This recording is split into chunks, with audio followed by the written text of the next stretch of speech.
What's going on, everybody? Thanks so much for hanging out with us for another episode of the Just a Sec Conversation. For those of you back for more, much love. For those of you here for the first time, welcome. Today we release episode 46. I'm really excited about this release. It's with longtime Major League pitcher and now current member of the Minnesota Twins front office, LaTroy Hawkins. And I got to know LaTroy because he lives in the DFW Metroplex. So through mutual friends, we got put in touch. He's been a big supporter of my charity, the Sandler Children's Charity, and have had a lot of really great conversations with LaTroy. And I spoke to LaTroy shortly after a lot of the social issues came to the forefront in this country. And as a black Major League Baseball player, as someone who played Major League Baseball for more than 2 decades, I thought he would be someone with outstanding perspective. And I really, really loved hearing what LaTroy had to say about being a black baseball player. But it wasn't just about that. It was about a kid who grew up in Indiana in a blue-collar town with a blue-collar family, an underdog to make it to the majors, let alone have the career. Awesome person and someone who had a lot to share. But before we get started, just a reminder, I would really, really appreciate if you would consider subscribing to the channel, liking the video, commenting on the video, or just sharing the link to this interview or whatever other content you find on my YouTube channel. You can catch all of the Just a Sec conversations in addition to other sports-specific interviews and commentaries. Check out the channel. Hopefully there's stuff for you and your friends, but would really, really appreciate if you would consider subscribing, liking, commenting, or just sharing the link. It all makes a difference, and I really appreciate your continued support. Now, without further ado, episode 46 of the Just a Sec Conversation with LaTroy Hawkins. All right, LaTroy, so you grew up in Gary, Indiana, and I know Indiana is such a big basketball state. I know you've got some basketball in you, but what was it like growing up in Gary? Oh, what was it like? Oh, man. It was a long time ago. But, you know what, back then, all the kids played all the sports, baseball, basketball. We played Pee-wee football and Pop Warner football and all that stuff. And the steel mills were the main place of employment for most of the residents. We had 4 steel mills in the vicinity. My grandfather worked in a steel mill for 37 years. My uncle retired after 39 years in the steel mill, and I got another uncle that retired. He did 20 years in the steel mill. So, you know, pretty much the steel mills were the big income boosters for our community. And then all of a sudden, 3 of those went away, and there was only one left, which was the U.S. Steel. So that's when my city started to change with the drugs, unemployment, and that's when the city started to deteriorate. Did you with so many family ties to the steel mills, was that something that you thought in your head, I'm going to be just like them and I'll put in my time and work 20, 30, however many years in the steel mill, or was that never something you really considered or even wanted? So in our area, when you get ready to graduate, your senior year, at some point in your senior year, there was a tour that, seniors took of the steel mills. And my grandfather refused to let me go. Said I couldn't go. So I didn't take that field trip with the rest of my classmates who went on the field trip to, tour the steel mills in our area, which was actually U.S. Steel. And so it was never something that I was always pushed away from it as opposed to being pulled towards it. My grandfather said, no, you're going to do better than I did. And it wasn't a job. He said that wasn't a job for a young man with a, good head on his shoulders. And he wouldn't let me do it. I thank him to this day. And you mentioned, everyone, all the kids played sports, and you seemed to excel not just at baseball, which, you made a career out of, but several sports, including basketball. Where did you get the athleticism? Does that run in the family, or were you kind of an anomaly in that regard? You know what? I was I wouldn't say an anomaly, but I was the one that pretty much stuck with it. And our cousins or uncle who was, they played, but nobody stuck with it. And I do know one thing that separated me from the rest because I played all three sports and they were like one sport oriented. And I think that was the key for me to, to garner my athleticism, being able to play three sports and combine all those three to be better at each sport. And, you had a tough decision, or maybe it wasn't a tough decision, but you had a decision to make. Do you go to college and play basketball? Because my understanding is you had opportunities to do that. Or do you, out of high school, begin your professional baseball career? Was that a tough decision? What do you remember about ultimately choosing baseball over basketball? It was funny because baseball wasn't on my radar. I had no clue what being drafted meant, any of that stuff. So mentally, all the way up until the day I got drafted, I was locked in on going to Indiana State to play basketball. I was locked in on that. Baseball was in my rearview mirror. I didn't know when I was taking my government econ test final, the day of the draft, the second day of the draft, that moment would change my life. I had no clue. My thought process of the draft after that was, whoa, I get to go straight to the big leagues. No concept of the whole minor league system thing. I was just completely illiterate to the fact of, the process in baseball. I was locked in on going to college to play basketball. And that all changed within a week. So, it was a pretty crazy time in my life, giving up something I had played since I was, knee-high to a grasshopper, and walking away from a sport. Now, these days, you can't get away with, not knowing your prospect or might get drafted with social media and the way things have changed. I imagine it was different back then.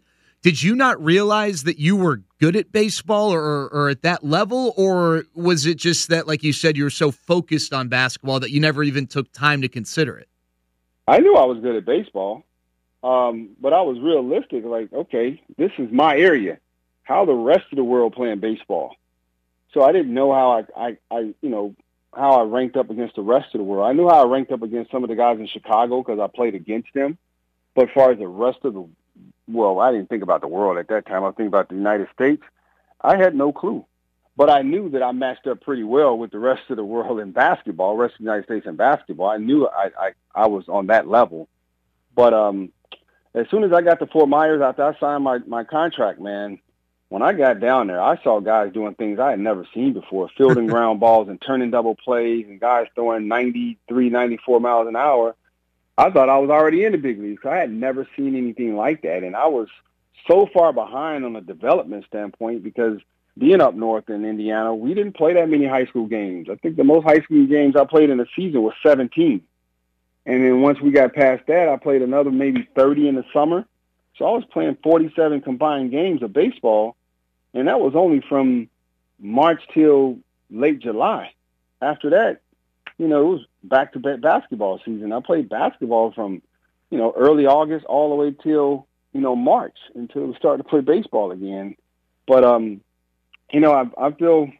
guess I can say now I was confident. I'm pretty happy in the decision that I made. And my grandfather helped me make that decision. He told me long time ago, my senior year, that I was a better baseball player than basketball player. I was like, how do you know? You don't know anything about sports. He was like, I can tell you one thing. I know how to count, and baseball teams have more spots on the roster than a basketball team. I can count. I'm like, oh, okay. Makes sense. And it worked out. I can count to 21. That's the amount of years you spent in the big leagues. And before we really get to baseball, I got to ask you, I read that you played against Glenn Robinson in high school. And for people who don't know, the big dog, Glenn Robinson, was the first overall pick after a really good college career at Purdue. What do you remember about playing against Glenn Robinson? Glenn and I were the same age. We played bitty basketball against each other. Junior high school basketball against each other, and I was definitely a better player up until that point. Well, our freshman year, I was a better player, and then in between our freshman and sophomore year, Glenn grew about 5-6 inches. So he grew from 6 feet tall to about 6'5", 6'6", and that changed the whole game for him. That completely changed the game. And that changed the game against us because he became unstoppable with his height, his shooting ability, his ball handling skills. He became unstoppable. At 6 foot, he was stoppable. At 6'5", 6'6", with those same skill set, he was unstoppable. And he went on to have a great sophomore year, junior year, and then senior year ended up being Mr. Basketball in Indiana and headed off to Purdue to play for the great Gene Cady. LaTroy, you mentioned your grandfather a couple of times. It seems like he had a pretty big impact on you. How would you kind of characterize your relationship with him? Jay, it's funny you asked that because my grandfather just passed away May 9th. Well, I'm sorry to hear that. 94 years old. He was 94 years old. And he was my everything. My father wasn't in my life, my biological father. And people was like, whoa, they had to be tough for you and this and that. But it wasn't, because I had a legitimate, even better replacement. My grandfather, my mom's dad, he raised me. And, just how I go about my business, things I do. He wasn't perfect, but he was perfect in my eyes. And, it was a month, June the 9th, that he's been gone, and it's definitely had a real effect. But, when I think about all the good times and I think about how I was blessed that my grandfather was able to see my entire career. And I played a long time, and he was able to see my entire career. And I got to spend a lot of time with him, in retirement, because, I started going back home more. I was going back home a week every month to see him and see my grandmother and see my mom.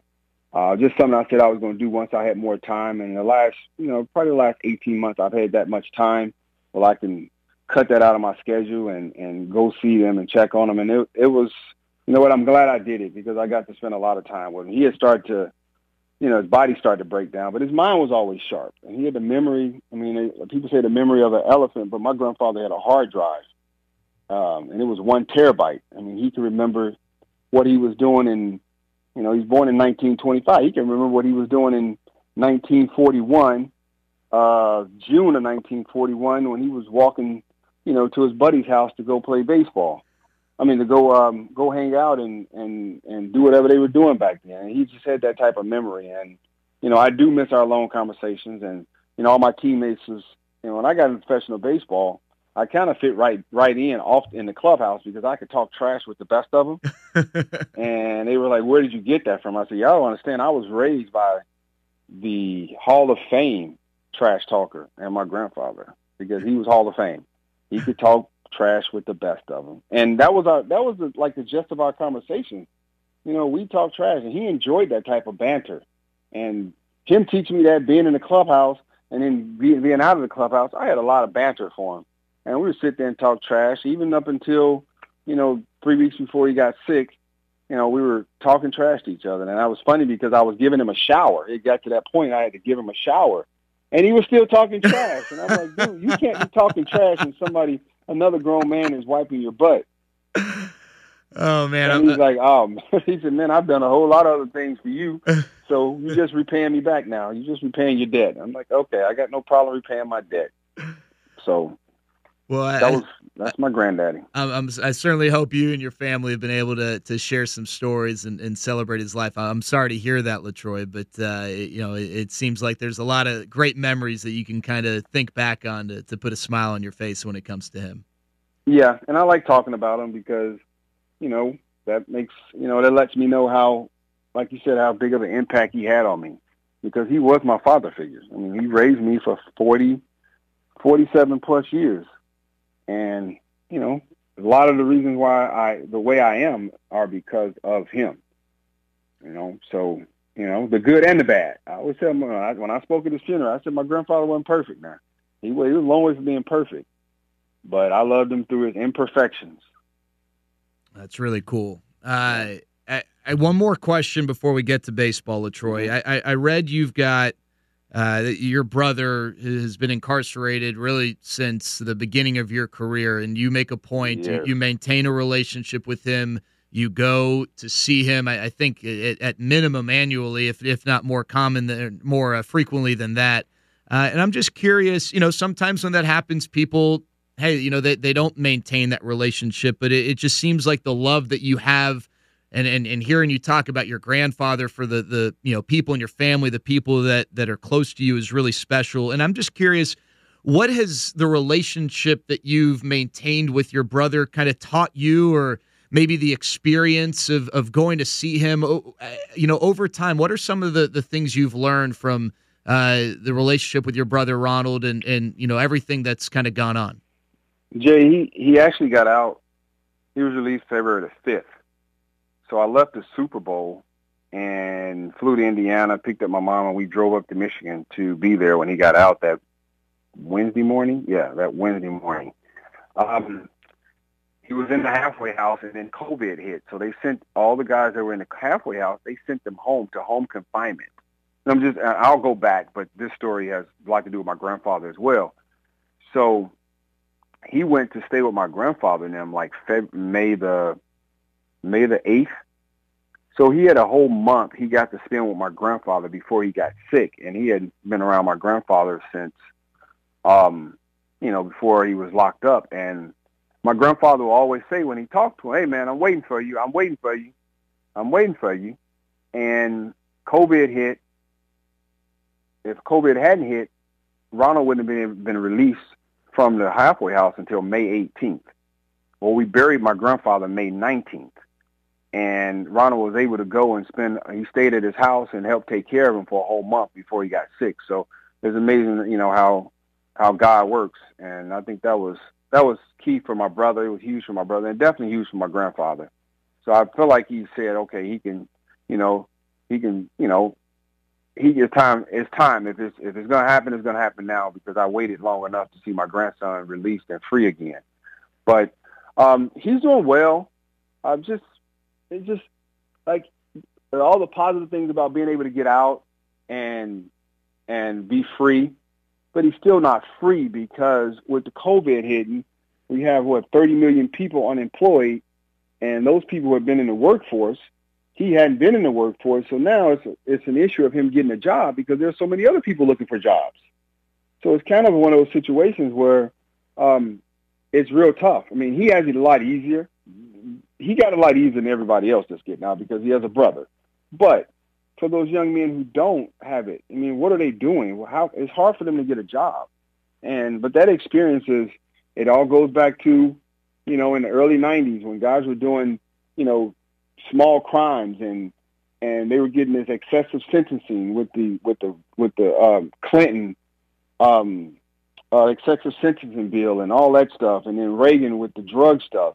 And all that stuff just hit our community so hard. And, you give these guys, okay, we're going to give you 3 years if you admit to doing something wrong.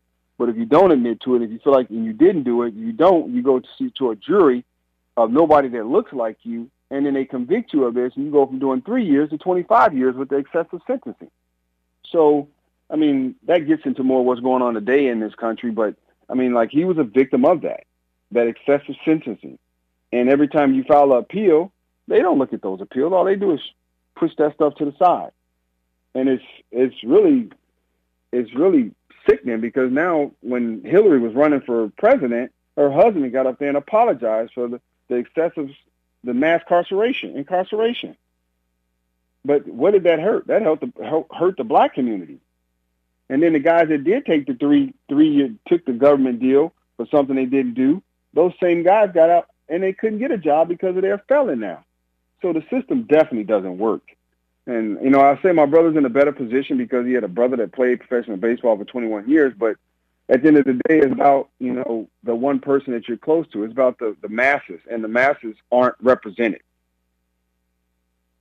Well, I appreciate you sharing that, that not only that your thoughts on this subject, which is obviously been a big part of the headlines here recently, but also sharing stories on your grandfather. I know you're used to answering baseball questions, but there's a lot bigger than baseball, and I appreciate you sharing your perspective and stories on that.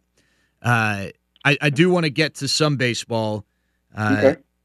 All right, so if we went through your entire career because it was so long, we'd be here for a long, long time. But I'm curious, you started as a starting pitcher and you then transitioned to the bullpen, and a majority of your career was spent in the bullpen. What was that like for you? The decision that was made And was it something you embraced at first, or what do you remember about that transition from the rotation to the bullpen? What I remember about that transition is that I had to make that transition because I was not good at starting the game. I was not good at it, Jay. And my numbers were they were very bad. But I went out there every 5 days. I didn't miss a start the whole 98 starts. I mean, every 5 days I took the ball. I remember in spring training that year, I would start a game, throw 3 innings, come out, and then the next time I would piggyback a starter and throw three innings in relief, and didn't know at the time that they were preparing me for my big change to the bullpen. And I made the team out of spring training, and TK calls me in his office when we got to Minnesota, Tom Kelly, and he says to me, "We're going to move you to the bullpen. I think with your athletic ability and the way your arm moves, it's going to be a great transition for your career." And I was fine with it, but I asked him one question: do I have to make the transition in the big leagues or the minor leagues? And he said, "That's up to you, son, but for now you're going to try to make it in the big leagues." And the rest is history. You know, I didn't take it as a slight, not being able to start. I tried to use what I did learn as a starter and try to apply some of that, what I learned and through experience, and try to use that, in my bullpen role. And over the years, I had to make some adjustments, and that's the name of the game, making adjustments. And I put my head down, and, as a player, you want to get to 3 years because you get to arbitration. Once you get to arbitration, you want to get to free agency, which is at 6 years. Once you get to free agency, now you're looking like, man, I get to free agency. I mean, I have 6 years in the big league. I need 4 more years to get fully invested in the pension plan at 10. So that's your driving force. I mean, we all know we're trying to win games, but on a personal level, that's your driving force. Once you get to 6 years, okay, I need to get 10 years to get the full pension. And then after that, everything else was just, okay, I'm going to go out. I wasn't thinking about arbitration. I was past that. I wasn't thinking about free agents. I was past that. 10-year tenure, I was past that. And, those next few years were, not that the other 10 years wasn't dedicated on winning, but now you start checking off the box of the other things that you hadn't done in your career, and that's where I was the last 10 years. And I think the nature of, relievers, you sign shortstops, center fielders, pitchers to these long deals, but, relievers don't get 8-year contracts. And so I think any reliever who played as long as you did probably did it playing for multiple teams, maybe with the exception of, guys like Mariano Rivera and whatnot. But 21 years, I think 11 different franchises at the big league level.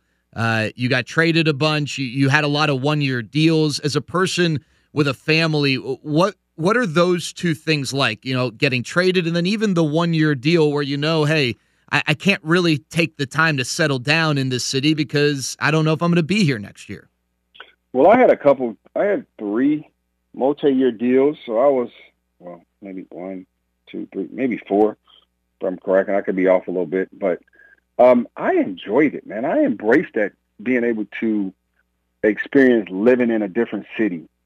I felt like when I was in Minnesota for those first 9 years, I was kind of sheltered to just, knowing the Minnesota people, teammates and GMs and scouts. Well, when I started going to those other teams, it opened me up to a whole nother world that, when you're in your own world, you kind of closed off. So being in those other 10 cities, man, that opened me up to so much. And I met so many people through baseball on and off the field. And that's one of those things I probably wouldn't experience had I stayed in Minnesota my whole career. So I look at it from that standpoint, that I was able to meet so many other great, players, coaches, trainers, parking lot attendants, ushers, fans. So I had as much as I did move around, I made the best of it because I embraced everything that some people would be turned off about, having to switch teams every year, every couple years.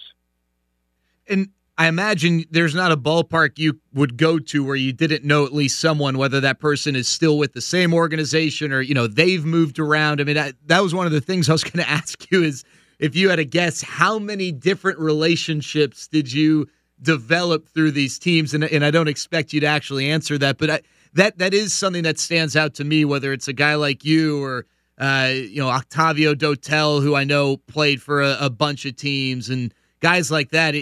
The ability to meet people seems like it would be such a unique part of that experience, and not just the people, but the perspectives and the appreciation for where different people come from in different parts of the country and whatnot. And it seems like, I guess, that was something that you really took away.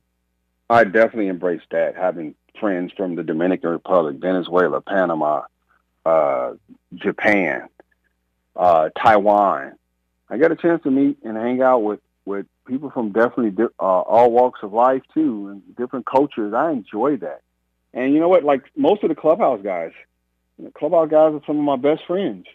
Some of my trainers, some of my best friends. It's just like those relationships that you build, especially not just, with other players, because those relationships are pretty much organic, I mean, being able to be friends with the clubbies and stuff like that, I think that goes a long way, just because those people can't do nothing for you. They're not on your team. They're on your team, but they're not on your team. You take it upon yourself to become close with them. And I made sure I took care of them and, just develop a relationship, because, man, we had so much fun. Without the clubbies and the trainers, I tell you what, baseball players are boring. I think the clubbies and the trainers, when I played, we had so much fun just being able to go in the training room where, not everything goes, but you can be yourself and talk, and that's where the media can't go. And being able to go in the clubhouse guy's office and sit there and chill and talk trash and, just have a good time. I still do that now when I go to Minnesota. Rod McCormick is our home guy. I go in his office. Take over his locker. Me and him share a locker, everything. So, it's just fun to be around those guys. I had so much fun. I go back to Ranger Stadium. Well, Kelly over there on the visiting side, I go and hang out in his office with all his guys. Yeah. So it's a great time, man. It is a good time. I enjoy it, and I actually miss it. All right, so... And I didn't miss playing, Jay. I still don't miss playing. But you miss the people. I miss the people, and I miss hanging out in the training room and in the clubhouse guy's office. That's weird. But my first year out, I came over to the Ranger Stadium a couple times to see a couple teams that I had played with, and I was fine going in the clubhouse. But that same year when the Blue Jays came, the Twins came to town later in the year, and I went in the training room to say hi to the trainers, and that was the first time that I felt kind of different, because I remember being in the training room was so much fun. It was so much fun. I was like, God, I miss this. But walking around the clubhouse, I never had that feeling like, ooh, I miss this. No, walking in the training room, I miss that. All right, now, you're able to meet all these people. We talked about the 21-year career. You played in over 1,000 games, pitched in over 1,000 games. You're one of 16 pitchers to do that, and you're one of only 3 who did it while also starting at least 90 games. Some of these guys, a lot of the guys on the list were pretty much exclusively relievers, but you also had the mileage of a starter for those years at the beginning of your career.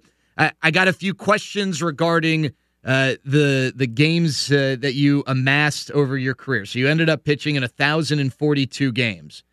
First of all, getting to 1,000 games, what did that mean to you? It meant a lot. It was special for me because I never made an all-star team. In all those years, I never made an all-star team. So for a personal accomplishment and just knowing how many guys who pitched in the big leagues and to get to that point, that was pretty fulfilling for me. I don't care about not making an all-star team, but a lot of guys on that list or made all-star teams can't say they actually appeared in 1,000+ major league games, especially from the pitcher's perspective. And to do that, you have to have some longevity, a lot of luck on your side, and you got to stay injury-free. And I was able to do that through the most part of my career. All right, so a few quick hitters here, or if their stories certainly don't feel like they've got to be quick, but which game among those that you remember was maybe the most challenging game for you? Oh, and those type of questions, Jay, are hard to answer for me because everything I refer to goes back to probably the last 5 years of my career. I can't remember any of the things from the late 90s and 2000s. You know, it's most challenging for me. I think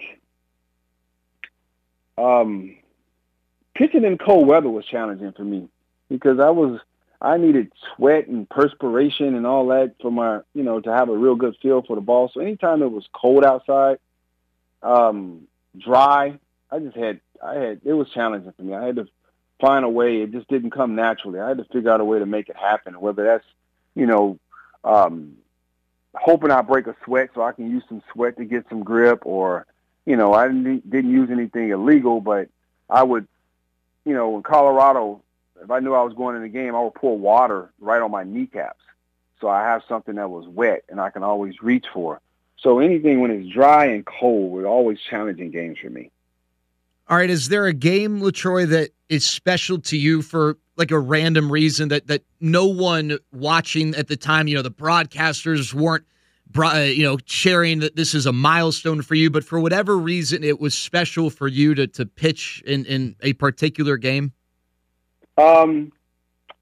In Maddox's, Greg Maddox, I'm trying to think, was this 3,000 strikeout or was 300 win? I got the save in one of those while I pitched. I can't remember. So that was special. I can't remember if it was 3,000 strikeout. That don't mean it wasn't important because I don't remember what it was. But I knew it was something special with Mad Dog. And I grew up watching him, and to be able to be a part of his special moment in his career, I'll never forget that. And it was in San Francisco. I forgot what it was for. It was either 3,000 strikeouts or 3,000 or 300 wins. And Paul Mahler getting his 3,000 hit in Kansas City in 1996, I think. And it was a triple. And that was like one of the first big milestones that I'd ever been a part of. And it was Paul Mahler, who was an incredible dude, great teammate, great manager, and a great friend. You mentioned these people. I'm curious, and maybe it's one of those two, but when guys change teams, they get the chance to, as we've talked about, play with different players. And, in some cases they did grow up watching those guys, or they were big fans of those guys. And it's just as it might be for a fan to meet that player, you become a fan in those moments. So is there a guy, was it Maddox, maybe Molitor, who when you met them and you shared that clubhouse with them, you're like, oh my gosh, I can't believe it. I'm a teammate with this guy. So first it was Kirby Puckett, because Kirby was from Chicago, not too far from where I grew up in Gary, and I watched him all the time. So it was Kirby Puckett. And Mike Jackson became my teammate, the closer. He became my teammate in Minnesota. That was pretty cool because I hadn't pitched with many other African-American pitchers. So to have him come on and come over at the end of his career with the career he had was huge for my growth as a pitcher, because I got a chance to sit down and chat with somebody who looked like me and understood completely what I was going through, not just, in between the lines, just outside of the ballpark as well. And then it was Greg Maddox. I left Minnesota and went to Chicago. And I remember we signed Maddox late. And in spring training, they put his locker right next to mine. And the only other time I had met Maddox, and I was shaking, I was sweating, it was like the craziest thing. I met him doing a strike meeting in 1994 in Phoenix, Arizona. I went out there with Kenny Lofton, and we were at the meeting. Gene Orza was talking, and afterwards, during lunch, we went to get lunch, and Maddox was there. And Kenny called him over to our table, and he came over and shook our hand, and I'm like, whoa, that did not just happen. Greg Maddox, I watched him when he was a Cub. That didn't happen. So that was probably the only person I was like that about. I remember meeting Doc Gooden for the first time. I mean, that was pretty cool, but nothing on the level when I met Maddox and Kirby Puckett. So that game was Maddox's 300th win. It was August 9, 2004 in San Francisco. Good times. Did you look it up while you were talking? That's some impressive multitasking. I can do two things at one time. I can't do three and four. All right, LaTroy, you mentioned something there when you referenced Mike Jackson, and it's something that I remember Delino DeShields, who used to play for the Rangers, told me, is that, he said something, and it stuck with me, that whenever he walked into a room, he would always look around and see, if there's another black person in there, if there was another person who looked like him, not because he didn't want to go where white people or Hispanic people or Asian people were. It's just to kind of take a look. And he said that, from when his dad played to now, when he'd look around a clubhouse, there are fewer and fewer black people. And I think with what's going on, the best part of this is that it seems like people are listening more than ever before. And I certainly hope that this is not hollow and this momentum it is not fleeting, and it does result in tangible differences. And I want to get to this on a baseball level and then on a broader level here quickly. On the baseball side, you're now in the front office. You've been a part of this game for decades. You probably have learned more and understand more about this game than a room full of people could ever know. What can baseball do to get the numbers of African American participation back up instead of the decreasing trend that we've seen over the last several years? So I'd give Major League Baseball a lot of credit, especially since Rob Manfred's been the commish. They have a few programs that they're doing, and they've been going on for like 4 years now for African American baseball players. They have the Breakthrough Series, which it's over Martin Luther King's weekend when the kids have Thursday through Monday off. Major League Baseball bring all these African American pitchers and catchers in to work with myself, Marvin Freeman, Darren Oliver, Flash Gordon, Kenny Hill, and then the catchers work with Lenny Webster, Charles Johnson, who else? Daryl Miller. And the last couple of years, Bruce Maxwell has been coming out, lending his time. So Major League Baseball is doing a really good job trying to get African-American kids back in the game. And then during the summer, on a bigger level, they bring in pitchers, catchers, and all the other position players to the EDI, Elite Development Invitation. And that's at Vero Beach at the old Dodger Town, which, if I'm not mistaken, Major League Baseball has purchased. And we go through a whole 2 weeks. You got the younger group, 13, 14-year-olds, and then you have the older group. And you work with all these professional retired big leaguers, and you go through a spring training format, and you play games. And just, working with the African-American kids, trying to get them on that, get them on that next level. And they bring in college coaches from the historical black universities to see some of the kids. And, a lot of kids are going to college, and a lot of our guys are getting drafted. Last week, I probably think about 10 of our guys got drafted, and that was just this year. The previous years, we've had more because, obviously, it was more rounds, but Major League Baseball is doing a really good job. I mean, it's a really good – you don't hear about these leagues, but these camps, but they're there, and they've definitely proven to have some showing some benefits of getting, black kids in professional baseball, and hopefully – once they get into professional baseball, they can develop into big leaguers. And Tony Regan, the old GM for the Anaheim Angels, he's over the program, and he is his right-hand man with this is Dale Matthews, who is Gary Matthews' senior son, and Ken Du, another guy that works there. So they're doing a good job at trying to get African Americans back in the game, and I'm part of that, and I'm happy about it because. Like Delino was saying, when he played, it was the percentage of blacks in the game was at 14, 15, 16, 20%. It did dwindle. It dwindled for numerous of reasons, and we can get on the reasons forever. And I always say because Division I baseball only give out 11.7 scholarships, and they only give out they get partial scholarships, so the players got to finish paying the rest. So that's one reason kids go to basketball and football because they get full scholarships. But at the end of the day, there are much bigger problems to the reason, and we don't have a solution. But Major League Baseball is doing a really good job. All right, last thing, LaTroy. I know this is something you're passionate about on a broader level. the message has been, let's listen, shut up and listen. What can we do to, as we referenced earlier, not let this just be some hollow thing that people use as a way to curry favor on social media, but actually do something. What message would you share as a black man living in America that you think is important for people like myself, a white person who is fully in support of equality and making this country a much better place to live? What would your message be? Well, part of my message would be, a lot of times we say we're not racist. Well, most people aren't racist. But now is not the time. We're not in a space where saying I'm not a racist, or I'm not racist. Is not where we are now. We're in a time where I'm anti-racism.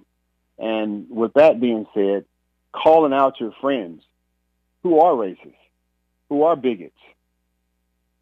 When you're at your dinner table, when you're a family member, that bigot sitting at your table, call them out on it. Call them out on it. Let them know that they're part of the problem. The reason why this country is divided like this is because of people like you. And for my Caucasian brothers and sisters, listen, just because racism doesn't affect you doesn't mean it doesn't exist. Because obviously we know it exists. We know it exists. And then a lot of times I hear, you hear people talk about, well, why should I be punished something that my ancestors did? And I'm like, wow. You got a great point. You shouldn't. But don't get it twisted. You have to acknowledge they did something. And it's the reason what they did is the reason why our country is like this. You have to understand that. And I'll just tell people, educate yourself. Read some books that you'll probably be uncomfortable reading. Read some books. It's documented at the country. And then a lot of times, and I tell my Caucasian brothers, don't say, well, Dr. Martin Luther King said this. He was nonviolent. He was this. He was that. Remember, it was a Caucasian man that killed Dr. Martin Luther King. He was nonviolent. He was nonviolent.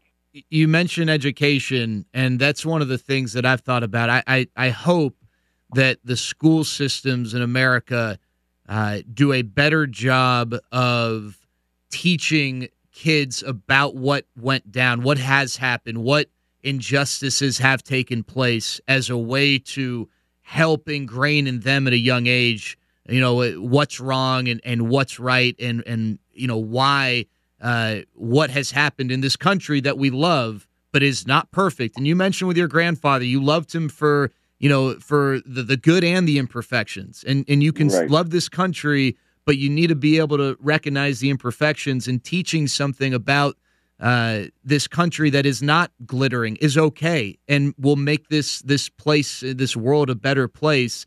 And I really hope that the education of what has happened and what the black community has been through still, unfortunately, as we speak, is something that changes and becomes a part of what kids of all minority groups, so, white, black, Asian, Indian, whatever, everyone. I hope that they learn about this stuff, because I think that education is a huge part of turning things around in the right direction. It is it's ginormous. And I tell people, when we talk about, with the statues and things like that are being taken down now, and people are upset about it. And I pose to them, would you want a statue of a person that raped and killed your family members? Would you want that? That's essentially what we do. We're glorifying people who have done atrocious things to other humans simply because of the color of their skin.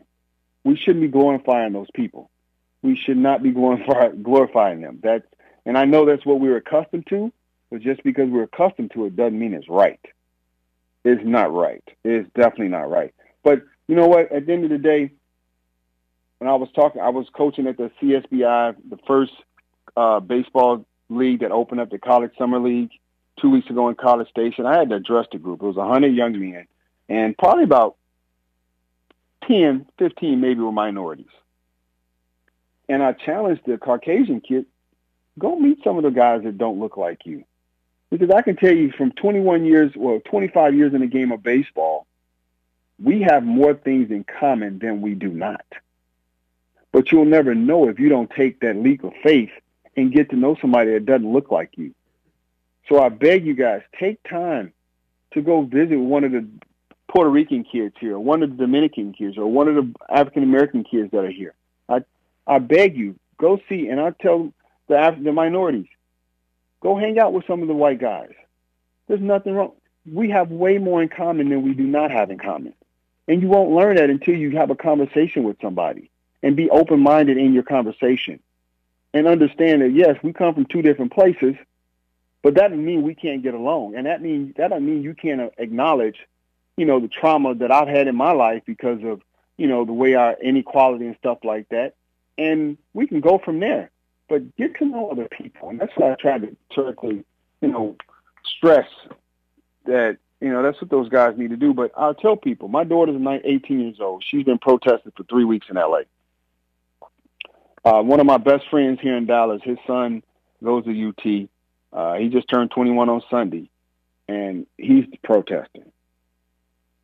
That next generation is completely different. They're more diversified. They're more diverse. They're more diverse. They understand. They're all fighting for the same thing. They see the inequalities, and they understand it, and they're fighting for change. So this next generation, as much as we thought they were, the millennials or the Generation Z, they're soft. No, they're not soft. They showed the last month how strong they are, and they understand they're stronger together. They're stronger with their Caucasian brothers and sisters walking next to them, because when it's all African Americans walking, everything comes to a deaf ear.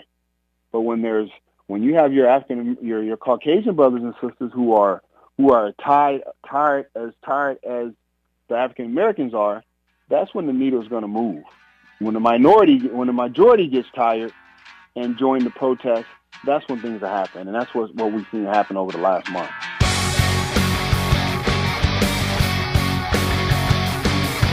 That's some powerful stuff from LaTroy Hawkins. Really, really appreciated LaTroy sharing his story, coming up in Indiana and pursuing an athletics career, ending up going down the baseball path. And wow, 20 years in the big leagues. It's pretty remarkable. It obviously says something about LaTroy the player, but it really says something about LaTroy the person, because guys don't hang around that long if people don't want them there. They don't want their influence there. And towards the end of LaTroy's career, he was a good pitcher, but he wasn't dominant.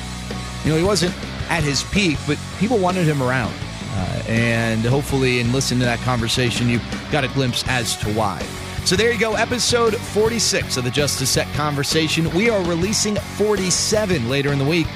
We'll chat with Mike Bassick. He gave up Barry Bonds' record-breaking home run to become Major League Baseball's all-time home run king, a record that might be tarnished, but we talked to Mike about that experience growing up with a Major League dad and more. That's coming up later this week. Thanks so much again for tuning in to episode 46. Would really appreciate it if you would like, share, subscribe, or even just comment on the interview. It would really, really help. It would mean a lot to me. But until then, be safe, stay healthy. We'll talk to you later.